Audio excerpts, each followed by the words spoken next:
അല്ല കാരണം ഇങ്ങനത്തെ കൊണ്ടുവന്നൊക്കെ മുറിച്ചിട്ടുണ്ടാക്കുക.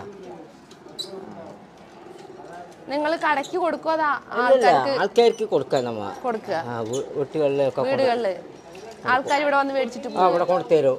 അപ്പോൾ അതിനൊക്കെ നേരാക്കിയിട്ട് കൊടുക്കാന്ന്. കൂടുതലും പുതിയ കത്തി അതോ അങ്ങനെ മൂർച്ചയാക്കണ്ട? പുതിയ കത്തിയൊക്കെ ഉണ്ടാക്കിയിട്ട് മൂർച്ചയാക്കുക തന്നെ. ഇതിങ്ങനെ നിങ്ങൾ ഒരു കത്തി ഇങ്ങനെ കൊടുവാൾ ഉണ്ടാക്കണേന് എത്ര രൂപ വരും? കൊടുവാൾ ഉണ്ടാക്കുന്നത് 800 വരും. 800 നീളത്തിനനുസരിച്ച് എല്ലാത്തിനും ഇരുമ്പൊക്കെ നമ്മൾ എടുത്തിട്ട് ഉണ്ടാക്കും. ആണോ? 800 രൂപ. 800 എല്ലാ കത്തിക്കും അപ്പൊ 800 900 ഒക്കെ വരും. ഇതൊക്കെ അങ്ങനെ ഉണ്ടാക്കി വെച്ചതാ? ഇതൊക്കെ പഴയതാണ്. മൂർച്ചയാക്കാനാ? മൂർച്ചയാക്കാം. ഞാനും പുകയുന്നു. ഇങ്ങനത്തെ ഒരെണ്ണം ഉണ്ടാക്കണമെങ്കിൽ 800 രൂപ.